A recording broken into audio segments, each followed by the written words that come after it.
ভালো ব্যবহার করা চাই, আচার আচরণ ভালো করা চাই, আখলাকি হওয়া চাই। সামনে নির্বাচন আসতেছে, ইউপি নির্বাচন, সামনে ইউপি নির্বাচন আসতেছে, এখন থেকে প্রস্তুতি গ্রহণ করা চাই।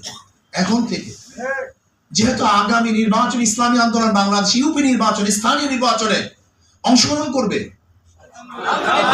আগামী ইউপি নির্বাচন ইসলামী আন্দোলন বাংলাদেশ অংশগ্রহণ করবে, আজকের থেকেই প্রস্তুতি গ্রহণ করা দরকার। ভুল না করি, এখন থেকে চেষ্টা করা চাই, এখন থেকে ক্যান্ডিডেট নির্বাচন করা চাই, এখন থেকে প্রার্থী নির্বাচন করা চাই। তোর প্রার্থীকে ওখানে দেওয়া যায়, এখন থেকেই আমরা প্রার্থী নির্বাচন করে চুজ করি। এটা আমাদের করা দরকার।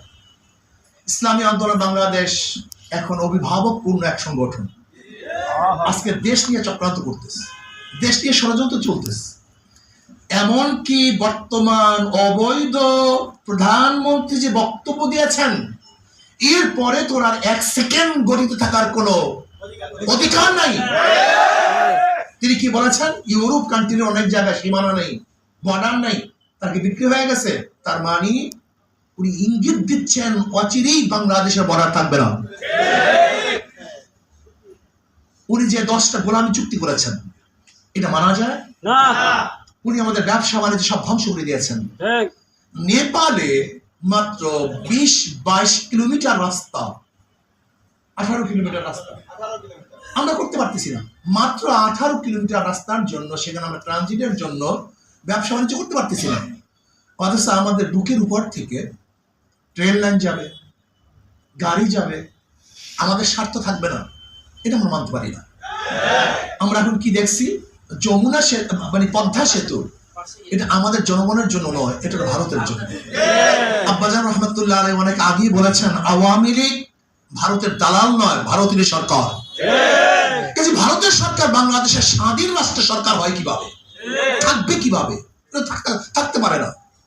আজকে আওয়ামী লীগ সরকার লজ্জাহীন ভাবে নিজের বাংলাদেশের জন্য কোনো স্বার্থ আদায় করতে পারে না, বরং সমস্ত স্বার্থ জলাঞ্জলি দেয়। আজকে বর্ডারের মধ্যে অবৈধভাবে আমাদের দেশে মানুষকে হত্যা করা হচ্ছে, সেই ব্যাপারে কোনো চুক্তি করতে পারেনি, পানি নিয়ে কোনো আলোচনা করতে পারেনি। আমাদের দেশের পণ্য সে দেশে যাবে এরকম কোনো চুক্তি সেখানে নাই। আমাদের দেশের মানুষ সেখানে গিয়ে চাকরি করবে সেরকম কোনো চুক্তি শেখ হাসিনা গোলাম সরকার করতে পারে নাই। আজকে আমাদের নৌবন্দর তারা ব্যবহার করবে, সে চুক্তি করে আসছে। আজকে ব্যবসা বাণিজ্য তারা নিয়ন্ত্রণ করবে, সে চুক্তি করে আসছে। আজকে প্রতিরক্ষা মন্ত্রণালয় আমি তারা চালাবে, সে চুক্তি করে আসছে। আজকে আপনারা দেখেছেন সেন্ট মার্টিনের অবস্থা, মনে হয় যেন দেশটা বিক্রি করার চক্রান্ত করতেছে। ইসলামী আন্দোলন বাংলাদেশের নেতা কর্মীদেরকে সচেতন হতে হবে। আমি বলবো ইসলামী আন্দোলন বাংলাদেশের দায়িত্বশীল নেতৃবৃন্দদেরকে অচিরেই গোল টেবিল বৈঠক করুন, সমস্ত দল নিয়ে, সমস্ত প্রতিনিধি নিয়ে গোল টেবিল বৈঠকের ভিত্তিতে সেখানে আমাদের প্রোগ্রাম হাতে নেওয়া দরকার। বাংলাদেশে এই অবৈধ ভারতের সরকারের বিরুদ্ধে বাংলাদেশের প্রত্যেকটা নাগরিককে ঐক্যবদ্ধ করে এমন আন্দোলন করে তুলতে হবে যেখানে ভারতের সরকার বাংলাদেশে থাকতে পারবে না। কাজ করতে হবে, উপায় নাই। দেশ রক্ষা করতে হবে, এই ভূখণ্ডকে রক্ষা করতে হবে। এর কারণটা কি? এখানে আমরা যা আসছি, কারোর বিদেশে বাড়ি নেই, একজন, প্রত্যেকের বাড়ি এখানে, ঘর এখানে। কিন্তু যারা সরকার চালায় ওদের হাজারো দেশে বাড়ি আছে, ওদের পালাবার জায়গা আছে। কিন্তু আপনার আমার এই দেশ ছেড়ে যাওয়ার কোনো জায়গা নাই। এই ভূখণ্ডকে রক্ষা করতে হবে, এই মাটিকে বাঁচাতে হবে, এই দেশে থাকতে হবে। এই ভূখণ্ডকে রক্ষা করার জন্য আপনাকে আমাকে সর্বোচ্চ ত্যাগ করতে হবে, আর একটা যুদ্ধ করতে হবে, আর একটা যুদ্ধ করতে হবে। সেই যুদ্ধের জন্য প্রস্তুতি গ্রহণ করতে হবে। সেই প্রস্তুতি গ্রহণ করার জন্য আজকে প্রতিনিধি সম্মেলন। অচিরেই যখন আমাদের ইসলামী আন্দোলন বাংলাদেশের দাওয়াতুল আমির আমাদেরকে ডাক দিবেন, আমরা যেখানে যে অবস্থায় যেখানে যেখানে থাকি না কেন রাস্তায় ঝাঁপিয়ে পড়ার জন্য রাজি আছি ইনশাআল্লাহ।